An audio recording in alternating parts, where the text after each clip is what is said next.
بسم اللہ الرحمن الرحیم الصلاۃ والسلام علیکہ یا سیدی یا رسول اللہ وعلی آلک و صحابک یا سیدی یا حبیب اللہ۔ محترم ناظرین، آج ہم بات کریں گے صدقہ فطر پر۔ صدقہ فطر آپ کو پتہ ہے کہ یہ عید الفطر سے پہلے ادا کیا جاتا ہے اور زیادہ تر لوگ اسے ماہ رمضان کے آخری عشرہ میں ادا کرتے ہیں۔ اس مناسبت سے آپ تک صدقہ فطر کے کچھ مسائل حدیث کی روشنی میں، فقہاء کرام کے فتاوی جات کی روشنی میں پیش کرنے جا رہا ہوں۔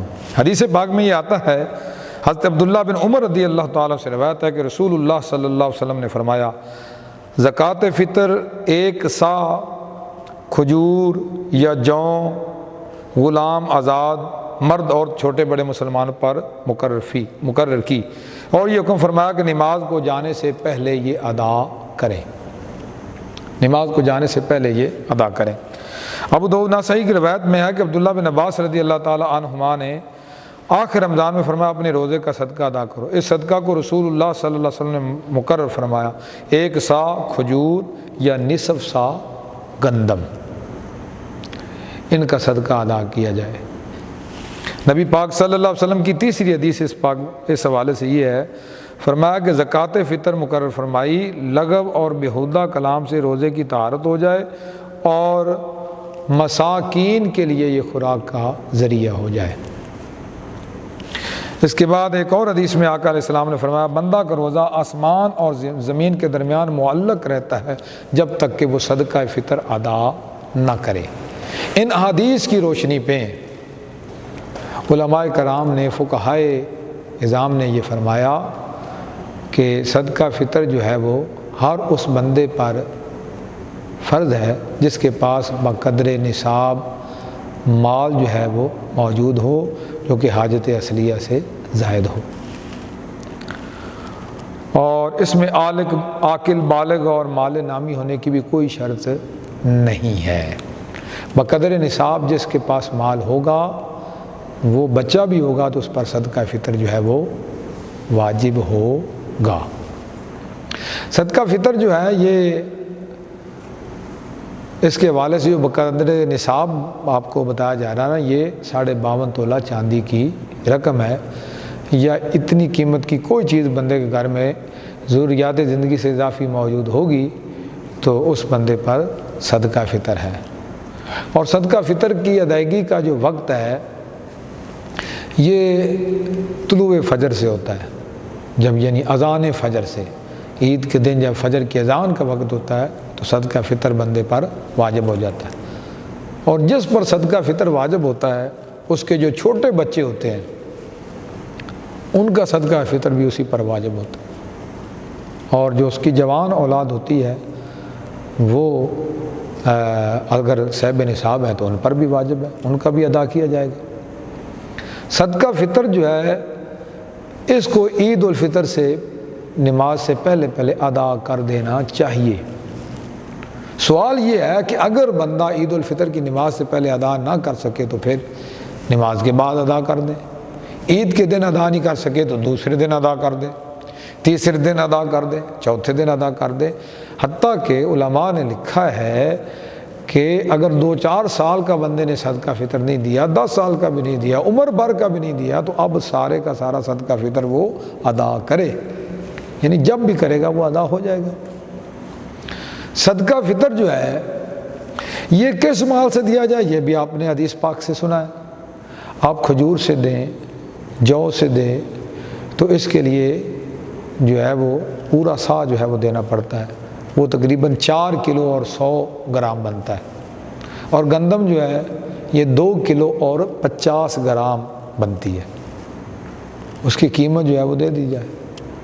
گندم کے اعتبار سے آٹے کا بھی آپ دے سکتے ہیں، 50 روپے کلو آٹا ہے، 100 روپے تقریباً بنتا ہے، اور کھجور کا بھی آپ دے سکتے ہیں، تو اس میں اگر کوئی 250 کے اعتبار سے کلو کھجور ہو تو وہ 1200 کے قریب صدقہ فطر بنتا ہے۔ بلکہ میں یہ کہوں گا کہ جو مالدار لوگ ہیں وہ صدقہ فطر جو ہے وہ کھجور سے ادا کریں، وہ کشمش سے صدقہ فطر ادا کریں، پنیر وغیرہ سے ادا کریں جو مہنگی ہے۔ جس طرح آپ جب قربانی کرتے ہیں تو مالدار لوگ بڑے بڑے مہنگے جانور خرید کے اللہ کی راہ میں قربان کرتے ہیں، کرنے بھی چاہیے۔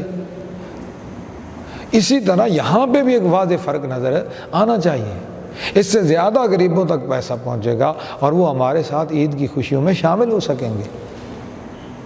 لہذا مالدار حضرات کو چاہیے کہ وہ کھلے دل کے ساتھ مہنگی جو چیز ہے، کھجور ہے، دوسری چیزیں، ان سے صدقہ فطر ادا کریں، اور باقی گندم سے بھی کر لیں، آٹے سے بھی کر لیں تو ادا تو ہو جائے گا۔ اور جتنا زیادہ آپ غریبوں کا فائدہ کریں گے، جتنا زیادہ آپ لوگوں کے اندر خرچ کریں گے، اتنا زیادہ اللہ رب العالمین آپ پہ مہربان ہوگا اور آپ کے مال میں برکتیں ہوں گی۔ اس میں بھی سوال یہی ہے کہ آیا صدقہ فطر ہم دے سکتے ہیں؟ کافر وغیرہ کو، عیسائی رہتے ہیں ہمارے ملک میں، ہندو رہتے ہیں، تو نہیں دے سکتے۔ بد مذہب کو بھی نہیں دینا چاہیے۔ بد مذہب سے مراد مرزائی جیسے ختم نبوت کے منکر ہیں، ان کو نہیں دینا چاہیے زکوٰۃ اور صدقہ فطر۔ اور اس طرح بد مذہب سے مراد وہ لوگ ہیں جو نبی پاک صلی اللہ علیہ وسلم کے اصحاب کی توہین کرتے ہیں، ان کو بھی صدقہ فطر نہیں دینا چاہیے۔ اولیاء کرام کی جو توہین کرتے ہیں، بے ادبی کرتے ہیں، ان کو بھی صدقہ فطر نہیں دینا چاہیے، ادا ہی نہیں ہوگا ان کو دیں گے۔ صدقہ فطر جو ہے، اس کی رقم بھی آپ اپنے ماں باپ، اپنی اولاد کو نہیں دے سکتے، بہن بھائیوں کو آپ دے سکتے ہیں اور باقی رشتہ داروں کو آپ دے سکتے ہیں۔ صدقہ فطر جو ہے، روزے کے اندر جو ہونے والی لغو باتیں ہوتی ہیں، کہ روزے کے اندر جو لغویات ہوتی ہیں، ہم فضول باتیں کر لیتے ہیں، تو روزے میں جو اجر و ثواب کی کمی واقع ہوتی ہے، صدقہ فطر سے اس کمی کو پورا کر لیا جاتا ہے، اور روزہ اللہ کی بارگاہ میں پاک صاف ہو کر قبول ہوتا ہے۔ تو آئیے آگے بڑھیے، اور اس لاک ڈاؤن کی صورتحال میں ٹرانسپورٹ بند ہے، بہت سارے مزدور جو ہیں وہ گھروں میں بیٹھے ہیں، ایسے لوگوں کا پتہ کیجئے، ان کو ڈھونڈیے اور ان کے گھر تک جا کے صدقہ فطر کی شکل میں مال ان کے گھر پہنچائیے، ان کی مدد کیجئے۔ نبی رحمت صلی اللہ علیہ وآلہ وسلم نے فرمایا، جو اپنے مسلمان بھائی کی مدد کرتا ہے، جب تک اس کی مدد کرتا رہتا ہے، اللہ تعالیٰ اس بندے کی مدد فرماتا ہے۔ تو پھر ماہ رمضان میں تو بڑا ثواب ہے جی، ایک ایک نیکی کا کتنے کتنے گنا زیادہ ثواب ہے۔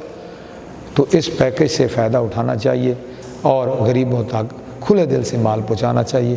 اللہ تعالیٰ کی بارگاہ میں دعا ہے، اللہ تعالیٰ ہم سب کو عمل کرنے کی توفیق عطا فرمائے، آمین ثم آمین۔